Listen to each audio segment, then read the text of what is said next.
Assalamu alaikum, namaste and sat sri akal to all the viewers of Gimme TV. जहाँ जहाँ पूरी दुनिया में आप बैठे हैं, आपको गिमी टीवी की तरफ से और अपनी होस्ट और अपनी दोस्त की शगुफ्ता लोधी की तरफ से बहुत बहुत आदाब। क्या हालचाल है आपके? यकीनन आप सब जहाँ जहाँ बैठे हैं करंट सिचुएशन में कोरोना वायरस को बीट कर रहे हैं और अपना ख्याल भी रख रहे हैं, दूसरों का भी ख्याल रख रहे हैं। तो हम आपके लिए एज यूजुअल मेहमान अच्छे से लेके आते हैं, अदबी लोग लाते हैं, इल्मी लोग लाते हैं और मुख्तलिफ फील्ड के एक्सपर्ट्स को हम दावत देते हैं। वो आपके साथ अपनी एक्सपीरियंसेस शेयर करते हैं, अपनी एक्सपर्टीज भी शेयर करते हैं।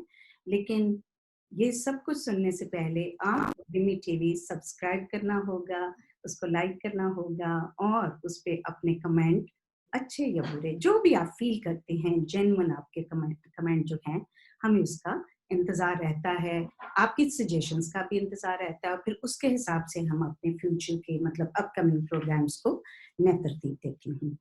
तो अब आते हैं हम आज के गेस्ट की तरफ। एज यूजुअल आज भी बहुत ज़बरदस्त हमारे पास आपके लिए गेस्ट हैं और हमारे साथ आज हैं डॉक्टर आमिर भट्ट साहब। इनका फील्ड है बेसिकली ये डर्मेटोलॉजिस्ट हैं, लेकिन सिर्फ इनका फील्ड और प्रोफेशन मेडिसिन नहीं है, इनका अदब से भी बहुत लगाव है, इनका इल्मी सफ़र बहुत अच्छा है और सिर्फ ये नहीं, इनकी ब्लड लाइन भी जो है वो अल्लामा इकबाल से मिलती है और इनके नाना अब्दुल हनीफ अरफानी साहब जो थे और इनकी नानी जो हैं वो किस तरह से अल्लामा इकबाल के ख़ानदान से जुड़े हुए हैं, हम उनके बारे में उनसे पूछेंगे और ये हमें बताएंगे और किस तरह से इनका इंटरेस्ट जो है वो हिस्ट्री की तरफ, मतलब हिस्ट्री इन अ वे कि कैसे हिस्ट्री में काम होता रहा है और कैसे लोग हिस्ट्री बनाते हैं। ये सारा का सारा उनसे बातचीत जब करेंगे तो वो सब कुछ आपके सामने एकदम से खुल के आएगा। बेसिकली इन्होंने मेडिकल तो अपना रावलपिंडी मेडिकल कॉलेज से किया था और फिर उसके बाद ये उस ज़माने की बात है जब जनरल ज़िया-उल हक का दौर था और लकीली या अनलकीली जनरल ज़िया-उल हक के बेटे भी इनके क्लास फेलो थे और उसके बाद इन्होंने जो है वो अपना कंप्लीट किया royal college of physicians MRCP से 1993 में और उसके बाद इन्होंने ट्रेनिंग ली डर्मेटोलॉजी की स्वानसी और मैनचेस्टर से। इसके अलावा मैं आपको एक और बात बताऊं कि ये उस वक्त दूसरे पाकिस्तानी डर्मेटोलॉजिस्ट थे यूके में जब ये आए, मतलब इतना रेयर उस वक्त ये फील्ड था और उसके बाद he was appointed as a consultant dermatologist in Kings upon Hull, UK में। तो एनएचएस में उस टाइम पे बहुत कम डर्मेटोलॉजिस्ट ऐसे कंसल्टेंट होते थे जिस टाइम पे इनको ये एजाज हासिल है। तो जनाबे वाला वो कहते हैं कि मैं तो अभी अपने आप को हिस्ट्री का स्टूडेंट समझते हैं और क्या क्या इनकी एक्सपर्टीज है। आइए बात करते हैं डॉक्टर आमिर भट्ट से। Sir, thank you so much for joining us, thank you so much and I am really really truly grateful कि आप गिमी टीवी पे हमारे साथ आज यहाँ पे बैठी हैं। Thank you so much, thank you जी। अस्सलाम वालेकुम जी, thank you for inviting me. Doctor साहब, जैसा कि मैंने बताया है अभी तो आपका वो शिजरा नस्ब भी मैंने देखा, आपकी नानी जान का एक खास ताल्लुक रहा है। मैं सबसे पहले ये चाहूंगी कि नाजरीन को आप बताइए कि किस तरह से आपका नाना जान और नानी का जो एक ये बड़े एजाज की बात है कि आपका एक अल्लामा इकबाल के जी बिल्कुल जी प्लीज कैरी ऑन। जी जी मेरी वैसे तो दोनों पेरेंट्स सियालकोट के हैं और जो मेरी नानी जान थी वो भी कश्मीरी महल्ले में ही रहती थी। तो background they all came from Kashmir, migration in the past.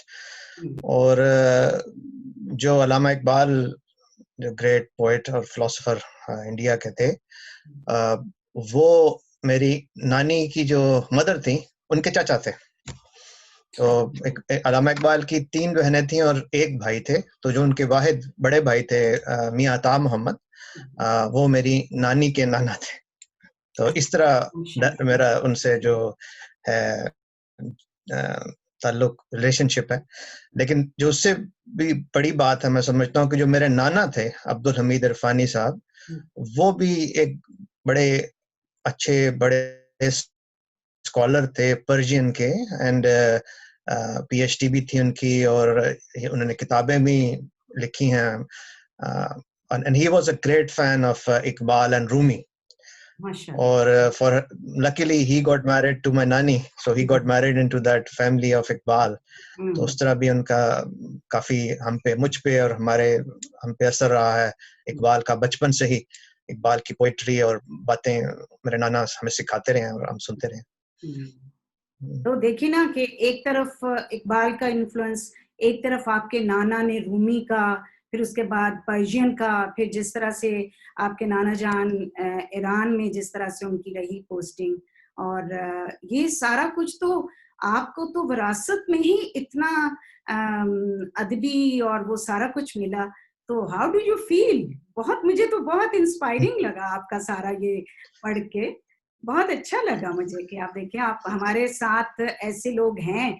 और वो तभी मैंने कहा कि आपका ये मैं आपको एज ए डर्मेटोलॉजिस्ट जरूर कुछ ना कुछ उसका भी पूछूंगी। लेकिन मेरे लिए बहुत फैसिनेशन थी ये कि हम लोगों को और अपने ऑडियंस को बताएं कि देखिए कितने कितने लायक लोग जिंदगी में, और यहाँ पे खास तौर पे एक यूरोप वाली जगह या इंग्लैंड में बैठ के भी कितना कितना काम कर रहे हैं। तो जी, वो इस तरह ही होता है कि मैं फैज के शेर है ना, कुछ इश्क किया कुछ काम किया। तो ये होता है कि काम तो करना पड़ता है रोजी कमाने के लिए, लेकिन इश्क भी करना चाहिए। तो ये सारी जो होती हैं शायरी वगैरह, ये इश्क होती है। तो कुछ लोग इतने लकी होते हैं कि वो उनका जो इश्क ही उनका काम होता है, जैसे फैज हो गए या इकबाल हो गए। लेकिन हम जैसे लोगों को तो काम करना पड़ता है, लेकिन थोड़ा बहुत इश्क भी कर लेते हैं बीच में। अच्छा डॉक्टर साहब, पहले तो मैं एक आध क्वेश्चन जरूर करूंगी कि आप प्लीज ये बताइए कि यूके में एज ए डर्मेटोलॉजिस्ट कंसल्टेंट और पाकिस्तान की डर्मेटोलॉजी में क्या फर्क है? हाँ जी, काफी फर्क है। एक तो फर्क है लोगों का कॉन्सेप्ट का।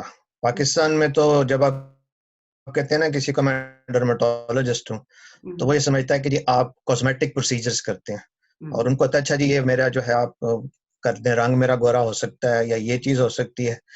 तो बिकॉज वहां पे बहुत ज्यादा ट्रेंड है कॉस्मेटिक प्रोसीजर्स का, लेजर्स करने का और इस तरह का। जबकि यूके में dermatologist is mainly medical specialist, तो वो डिजीज को डील करता है, कॉस्मेसिस को नहीं करता। तो डिजीजेस बहुत से होते हैं स्किन के भी, जिस तरह हर ऑर्गन के डिजीजेस होते हैं, हार्ट के होते हैं, तो स्किन के भी होते हैं। सोरायसिस है, एक्समा है, स्किन कैंसर्स हैं और बेशुमार हैं। तो हम लोग ज्यादातर उन डिजीजेस को कोशिश करते हैं to help people with that. और कॉस्मेटिक वर्क भी करते हैं यूके डर्मेटोलॉजिस्ट, लेकिन बहुत कम, और बहुत ऐसे सेंटर में से हार्लेस स्ट्रीट में करते होंगे। लेकिन जनरली उनका काम जो है मेडिकल होता है, नॉट कॉस्मेटिक। ओके, कॉस्मेटिक ज्यादातर आप समझते हैं कि पाकिस्तान में चलता है? वहां पे बहुत पॉपुलर है बहुत बहुत कॉस्मेटिक। पॉपुलर है ना। जी इसका जी, वहां मतलब तो है मैं वहाँ पे जो लेडीज की जो ब्यूटी है वो ज्यादातर ये कॉस्मेटिक की वजह से है। क्या कहेंगे आप? ऐसे हम होना हाँ, लाइट टोन के बात पूछ रहे हैं। उसमें यह है कि लोगों का कॉन्सेप्ट ही है। तो जो वहां पे डर्मेटोलॉजिस्ट कहता है अपने आप को, उसको होता है कि उसे कॉस्मेटिक वर्क में बहुत ज्यादा करना पड़ता है, because that's how the money is made. तो वो जो मेडिकल डर्मेटोलॉजी है, वो तो ज्यादातर उनके जीपीज ही हैंडल करते हैं। और वो उसी के लिए कोई अपनी दवाई शवाई दे देते हैं। तो इसलिए पाकिस्तान में बेचारे लोग अब यही है उनके पास अवेलेबल।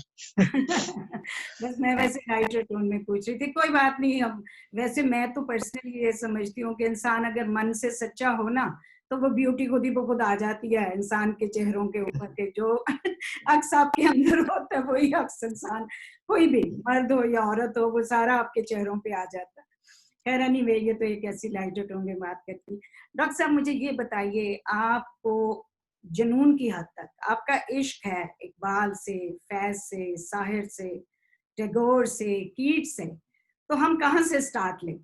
क्योंकि मैंने आपसे अब सबके सबके बारे में आपसे मैंने पूछना है आपको। मेरा ख्याल है इस वक्त तो मैं मेरा ख्याल ऐसे करता हूँ कि let's keep to Urdu poetry today.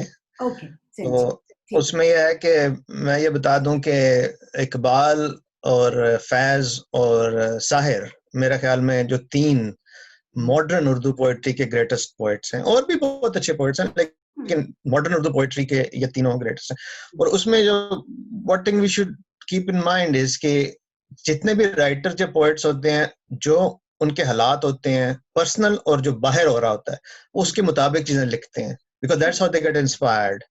इसलिए we have to keep in context what they have written according to that.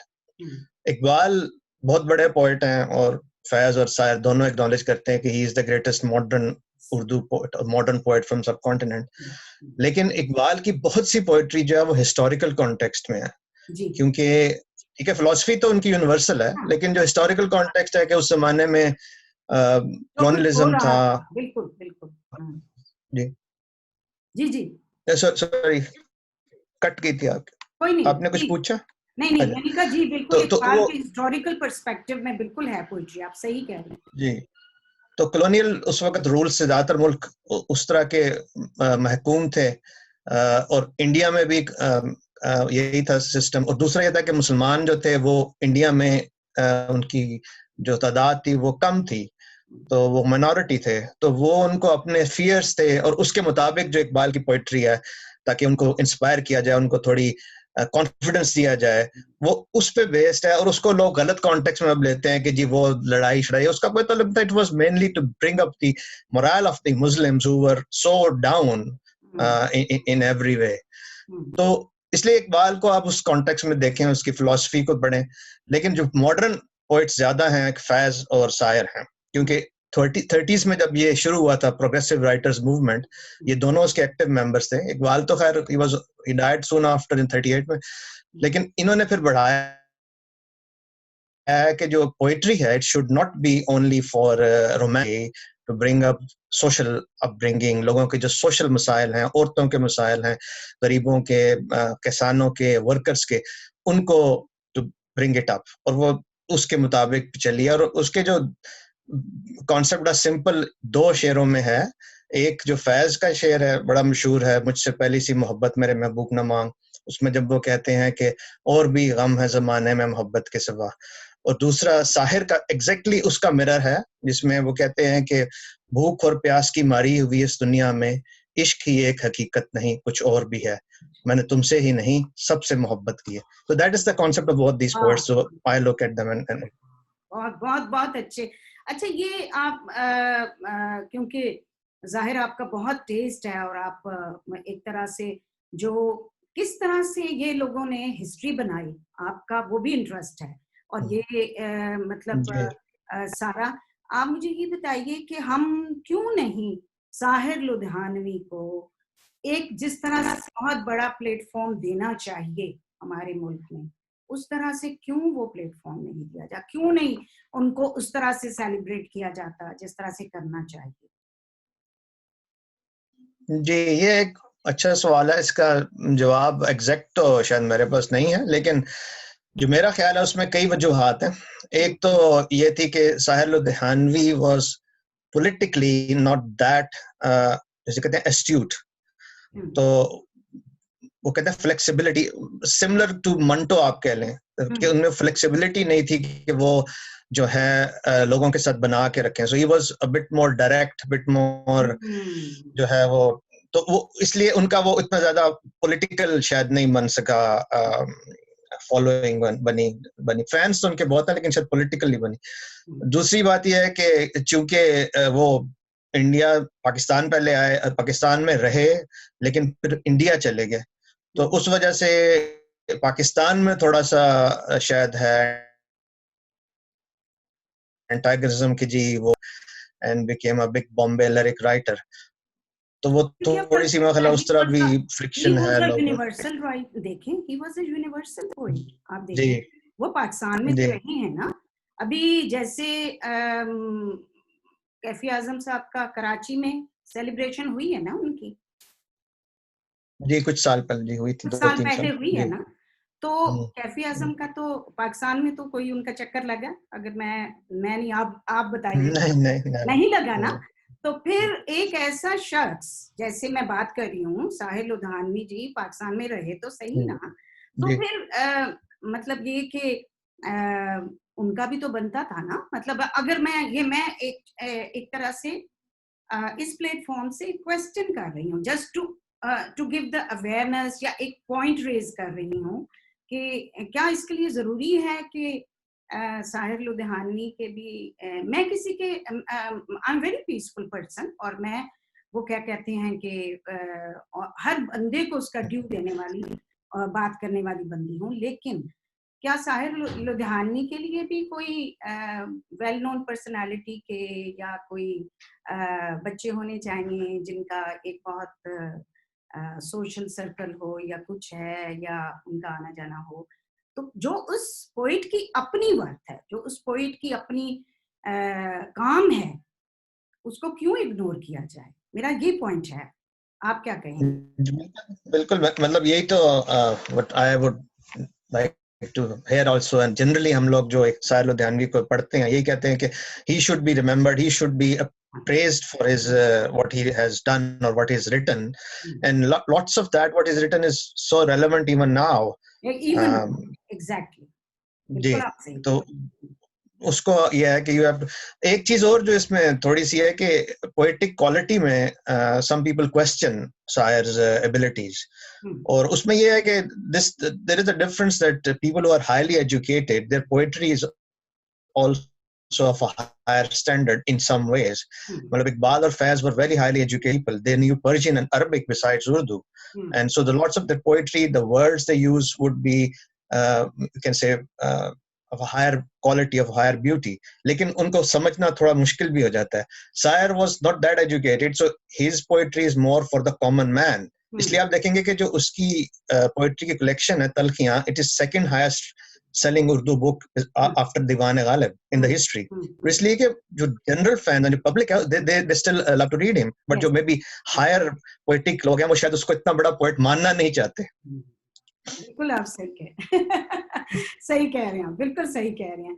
लेकिन अच्छा, ये मुझे इसलिए भी आपका इंटरव्यू करना बहुत जरूरी था क्योंकि आप और कुछ आपके साथी जो हैं वो साहिर की सालगिरह को सेलिब्रेट करने का कुछ प्लान कर रहे थे। वो तो चले, अब ये तो उफ्ताद आ गई ना कोरोना की, लेकिन आपका उस चीज के बारे में सोचना, उस चीज के बारे में उसको सेलिब्रेशन करना, इट्स अ ग्रेट एफर्ट।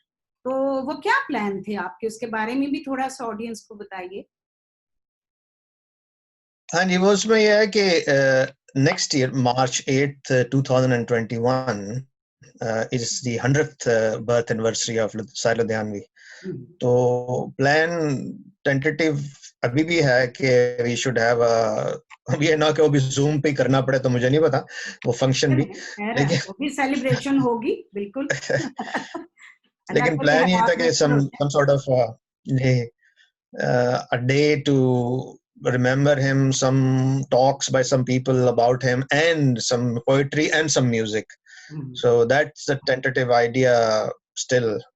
और कहाँ होगा वो लाहौर में भी सोचा है और शायद that will be an appropriate venue. So I think we're still hopeful there might be something possible, but ये कह रही हैं कि जो हालात हैं इसके मुताबिक कुछ कह नहीं सकते. लेकिन देखें वो तो किसी के भी कंट्रोल में नहीं है, तो जैसे जैसे हालात होंगे। लेकिन खैर ये एक बहुत अच्छी काविश है कि आप लोग सोच रहे हैं। अच्छा, ये मुझे थोड़ा सा बताइए क्योंकि आपकी बहुत इस मामले में रिसर्च है कि साहिर लुधियानवी और मोहम्मद रफ़ी की दोस्ती वाला जो सिलसिला था वो कैसे था। और हालांकि देखें कि साहिर लुधियानवी कोई और, मोहम्मद रफ़ी एक दूसरी, तो इसके बावजूद ये है क्योंकि नाज़रीन जो इंटरेस्ट रखते हैं उनको इन बातों का भी शौक होता है। मुझे खुद भी वैसे बड़ा शौक है, जरा पता चले। तो आप इनके बारे में, क्योंकि आप ऑथेंटिक हैं, आपने बहुत रिसर्च की है, बहुत आपकी नॉलेज है इस मामले में। साहिर लुधियानवी की मतलब जाहिर है कई दोस्तियां थी, कई दोस्त थे उनके। बहुत करीबी दोस्तों में एक तो जानिसार अख्तर साहब थे। जानिसार अख्तर जो खुद भी पोएट हैं, जावेद अख्तर साहब के जो वालिद हैं, he was a very close friend of him. और उसके बाद याश चोपड़ा जो मशहूर फिल्म डायरेक्टर हैं, he was very close to him. और मोहम्मद रफी साहब की जो अजीब बात जिसलिए that stands out is that he was not part of that type of people who would sit and basically, I would say, have a few drinks, because he was very, very वो नमाज वगैरह, और he never touched alcohol, never indulged in anything else. So वो family type थे। साहिर जरा गैर शादीशुदा भी थे तो जरा ज्यादा he was like that, लेकिन इनकी दोस्ती फिर भी रही क्योंकि दोनों, शायद इसलिए कि दोनों पंजाबी थे और दोनों लाहौर से आए थे। और it's a well known fact कि दोनों आपस में जब बैठे होते थे तो पंजाबी ही बोलते थे। हालांकि वहाँ और लोग जो शायर उर्दू स्पीकिंग, वो कहते थे यार तुम लोग क्यों ये ज़बान बोल रहे थे, तो कहते थे कि यार हम we like to talk to each other in Punjabi. और इसी वजह से शायद कि है कि most of, not most but more than anybody else, शायर की जो फिल्मी गाने हैं वो रफ़ी साहब ने रिकॉर्ड हुए हैं। And the coincidence is that they both died within 2 months of each other in 1980, which is a coincidence. तो इस तरह है। अच्छा, कोई शायर की कोई नज्म सुनाएं, फिर हम पहले शायर की सुनेंगे और फिर आपकी आपका सुनेंगे। फिर मैं किताब पकड़ लूं। जी श्योर श्योर, बिल्कुल। मैं ऐसे करूं नज्म की बजाय जी, what I will say is कि दो तीन उनके जो पहलू हैं शायरी के, वो ठीक है, ठीक है। एक तो मैंने शायद आपको उस दिन भी जिक्र किया कि 8th of March is also International Women's Day। बहुत जबरदस्त ये। और it's just a coincidence कि साहिर, which I think, जिसने औरतों के बारे में, औरतों के ऊपर होने वाले मुजालिम और उनके ऊपर जो ऑप्रेशन है, जितना लिखा है वो शायद किसी पोएट ने नहीं लिखा। और वो कई नज़में हैं, अब मैं पूरी नज़म तो नहीं सुनाता लेकिन उनका जिक्र करता हूँ। एक जो काफी मशहूर फिल्म सॉन्ग भी बना था, औरत ने जन्म दिया मर्दों को, मर्दों ने उसे बाजार दिया, and that is about men who become pimps in the trade, women and all that। उसके बारे में फिर एक और ये है नज़म उनकी औरत, जिसका ओपनिंग शेर है, लोग औरत को फकत जिस्म समझ लेते हैं, रूह भी होती है उसमें, ये कहाँ सोचते हैं। और उसके अंदर एक शेर है, फॉर एग्जाम्पल रेप जो है, it's something which most poets do not touch, और मोस्ट बिकॉज वो शायद एम्बैरेसमेंट फील करते हैं या समथिंग। और लेकिन साहिर का इसी नज़म में एक शेर है जो कि I think one of the best I have ever read about on this topic. तो वो मैं कहता हूँ, वो कहते हैं, जुल्म से नस्ल बढ़े, जबर से तन मेल करें, ये अमल हम में है, पे इल्म परिंदों में नहीं, हम जो इंसानों की तहजीब लिए फिरते हैं, हम सब वहशी कोई जंगल के दरिंदों में नहीं। वाह। तो ये I think it's very great verse, जो कि इंसानों के जो है ना, it's a good slap on the face की तुम लोग ह्यूमैनिटी की बात करते हैं, but what things you do. आप देखें कि वो इंटरनेशनल वुमेन डे पे तो मैं कहती हूँ कि साहिर लुधियानवी को सेलिब्रेट करना चाहिए। अभी इस साल तो हमारा इंटरनेशनल वुमेन डे इधर हुआ था लंदन में, लेकिन अब तो मैं जब से मुझे पता चला कि 8 मार्च उनका डेट ऑफ बर्थ है, तो देखें 8 मार्च कितना कोइंसिडेंस है। उस शख्स ने कितना काम किया है औरतों के लिए, और औरतों के लिए कितना लिखा है। तो मैं तो आइंदा से जब कभी भी इंटरनेशनल डे पे मुझे एज ए स्पीकर बुलाया गया तो मैं तो साहिर साहब की ही शायरी पढ़ूंगी। और बहुत काम किया, देखें कैसे कैसे सब्जेक्ट को उन्होंने एड्रेस किया, और बहुत बहुत मतलब ये, और वुमेन की ऑपरेशन तो चल रही है ना डॉक्टर साहब? जी बिल्कुल, पूरी दुनिया में चल रही है। हाँ, वही मसले अभी भी चल रहे हैं, exploitation and all that. Exploitation है, उसके बाद कहाँ पे हमारी, और ये भी 5000 साल पहले जब वो टाइम था, अगर हम क्योंकि मैं स्टडी कर रही हूँ आजकल उसकी जेंडर अवेयरनेस की, तो उसकी जो अगर हम हिस्ट्री देखें ना, पस मंजर, तो जब पहले मर्द और औरत में कोई फर्क नहीं था। ये तो हुआ जब ज़राअत का, जब एग्रीकल्चर वाला, और जब कबाइल में वो मर्द ने कंट्रोल करने के लिए उसको डिवाइड कर दिया। उससे पहले तो औरत मर्द का कोई फर्क ही नहीं था, दोनों मिलकर काम करते थे, दोनों इंसान। और ये बात, उसके बाद सारी चीजें ये सिलसिले शुरू हो गए। तो आप अभी मुझे कोई अपनी नज्म सुनाइए ना। आप हमें अच्छा, पता है आप बहुत अच्छी शायरी करते हैं। should we move on from शायर के, अभी कुछ और भी कह सकते नहीं, हैं? आप कहें शायर का और भी बताइए। आप देखें हाँ, औरत को दूसरा मैंने जो जिक्र किया था वो है पैसिफिज्म पे। अब जिस तरह फैज साहब बहुत बड़े शायर हैं, उनको इंटरनेशनल पीस अवार्ड भी मिला और उनका पीस फेस्टिवल भी मनाया जाता है, लेकिन जितनी अगेन शायर की शायरी इस पे है on the subject of world peace, वो मैं ख्याल बहुत कम किया, आई डोंट थिंक फैज साहब की भी है। और उनकी दो मैं इस पे नज़मों का जिक्र करूंगा इस पे।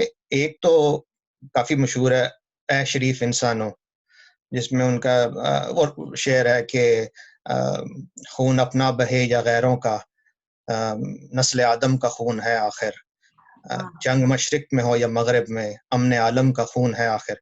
और ये नज़म लिखी गई थी 65 की जो वॉर इंडिया पाकिस्तान की जब शुरू हुई थी ना, तो ये उस मौजू पे लिखी गई है। कितना टेल देम के, और अभी भी वो है।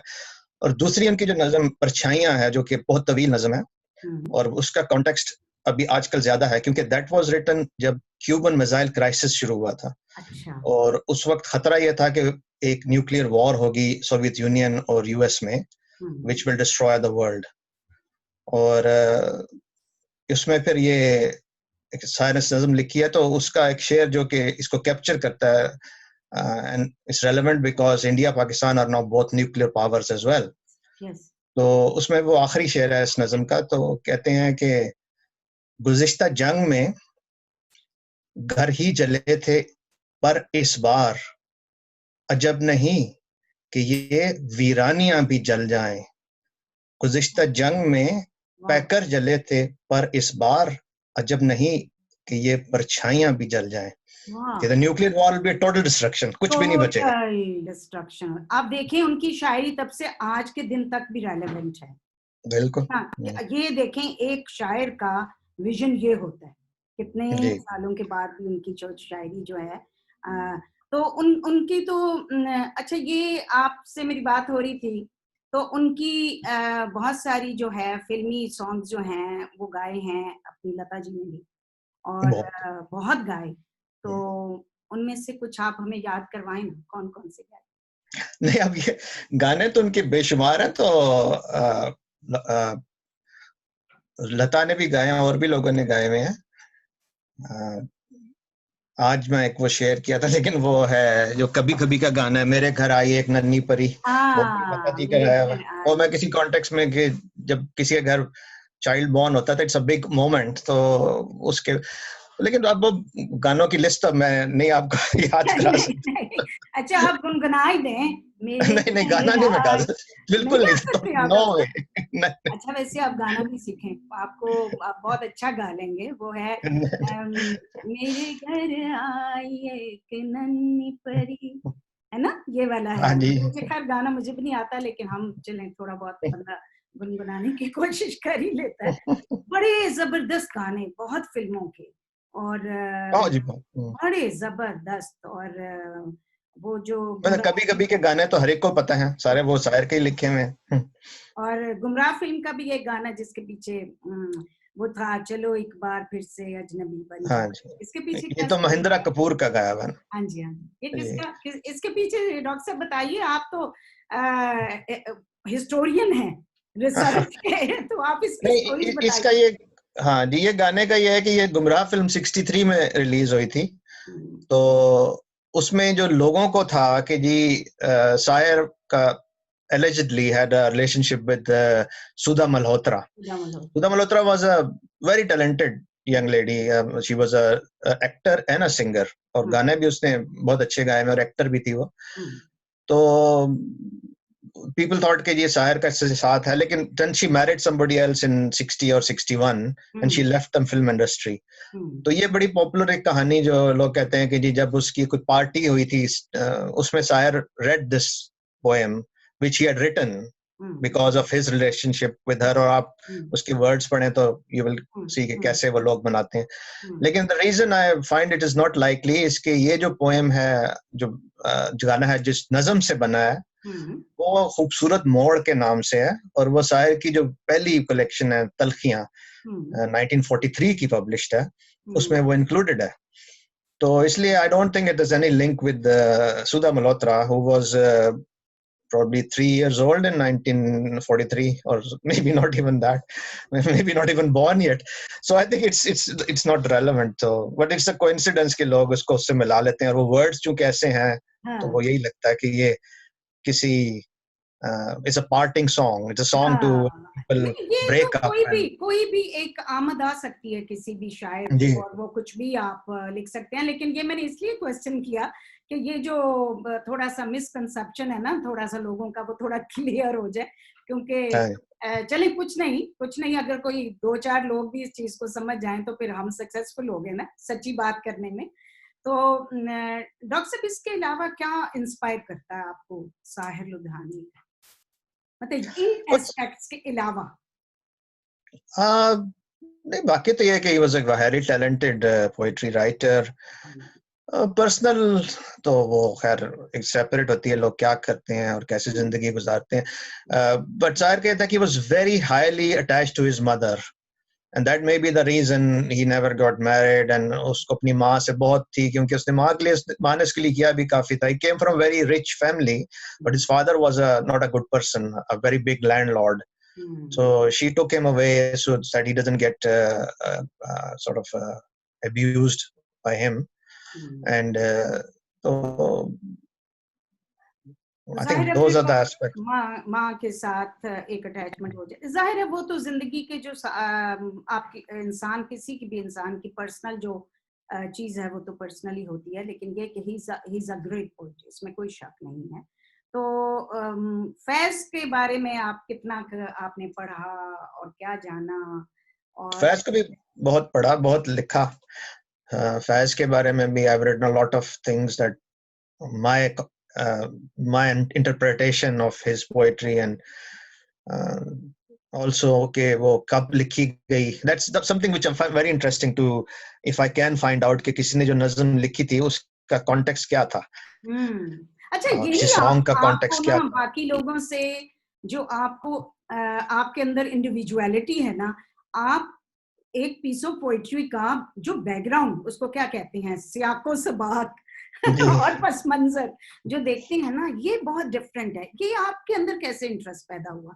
लोग तो सिर्फ पोइट्री पढ़ लेते हैं, उसके बाद उसको उससे चैरिश होते हैं, उसमें पोइट का मैसेज, आप उसके पस मंजर की तरफ जाते हैं।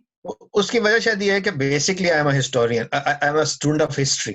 ओके। तो मैंने हिस्ट्री, वर्ल्ड हिस्ट्री काफी पढ़ी हुई है, मतलब अपने मुताबिक. अब मैं ये तो नहीं कहता कि मैं कोई हिस्टोरिकल एक्सपर्ट हूँ, लेकिन पढ़ी हुई है.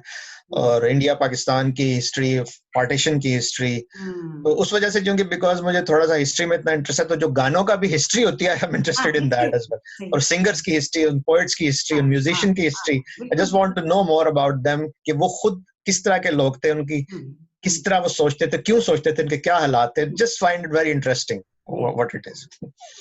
तो ये वाकई, मैं तभी मैंने कहा ना कि ये एक बहुत आपको डिफरेंशिएट करती है बाकी लोगों से, और ये खुदादार चीज होती है हर इंसान के अंदर, ये खुदादार। फिर डेफिनेटली आपका जो ब्रॉटअप हुआ है, जो आपका फैमिली बैकग्राउंड है, उससे भी एक चीज का होता है ना, इंसान को थोड़ा इन्फ्लुएंस हो जाता है। आपने अपने घर में भी वो देखा होता है। तो डॉक्टर साहब, अब आप जरा अपनी भी कोई शायरी सुनाइए। अब इतने बड़े पोएट्स की बात करके क्यों बेइज्जती करवाऊं आपने? नहीं, आप देखिए, इतने बड़े पोइट्स को पढ़ने के बाद हम देखना चाहते हैं ना, हमारे नाज़रीन भी लुत्फ़अंदोज़ होना चाह रहे हैं आपकी शायरी से भी। इसके बगैर तो लेकिन आप नहीं अनजाने। तो मैं अपने को क्लेम नहीं कर सकता, तो बेसिकली तो आई एम ऐसे writer. I think that's the best I can say about me. लेकिन कभी कभी शायरी लिख लेते हैं, तो सुना देता हूँ आपको इरशाद जरूर। पोएम. ये जी एक पोएम मैंने कभी लिखी थी, इसका नाम है वो लम्हा. वो लम्हा जी। ये बता दूं कि ये अलेक्जेंडर पुश्किन, एक बहुत बड़ा रशियन पोएट था, ये उसकी पोएम है I remember that wonderful moment. ये उससे इंस्पायर्ड है. और दूसरी बात ये बता दूं कि जिस तरह ये अभी गुमराह के गाने की बात हो रही थी, people immediately would sometime ask ये किसके बारे में लिखी गई है. तो ये कोई किसी पर्सनालिटी के बारे में नहीं लिखी जाती, ये जस्ट कॉन्सेप्चुअल, यू जस्ट आपका कोई एक मोमेंट होता है जिसमें आप किसी चीज को फील करें, तो वो आप, या किसी से इंस्पायर आप कोई हो जाए तो आप लिख लेते हैं। सेंसिबल लोग सब समझते हैं डॉक्टर साहब, उनको पता है। तो ये है जी वो लम्हा। तो जी शाह।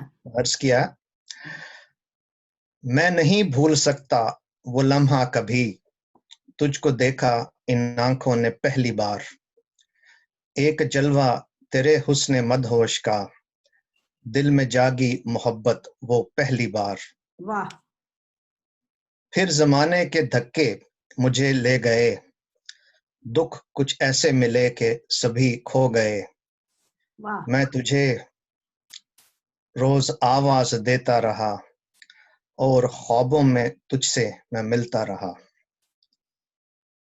जैसे जैसे गुजरता रहा वक्त यूं ही, उसके बेरहम जालिम थड़प्पों से मेरी आवाज तुझ तक नहीं जा सकी, तेरी सूरत मेरे दिल में धुंधला गई।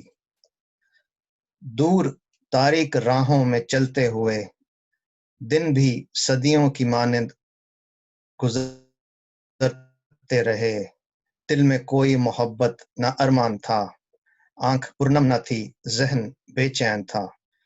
वाह। फिर वो तस्वीर दिल में मेरे आ गई, और रूह को नई नई जिंदगी मिल गई, तेरी सूरत मेरे सामने आ गई, जैसे वीराने में फिर बहार आ गई। वाह वाह वाह। दिल में मेरी दिल दिल और और दिल मेरा नगमे सुनाने लगा, आंख पुरनम हुई, हर कली खिल गई, रोशनी से मुनव्वर हुई राह गुजर, जिंदगी एक लम्हे में जन्नत बनी। वाह वाह, बहुत अच्छे। जिंदगी एक थैंक यू। लम्हे में जन्नत बनी।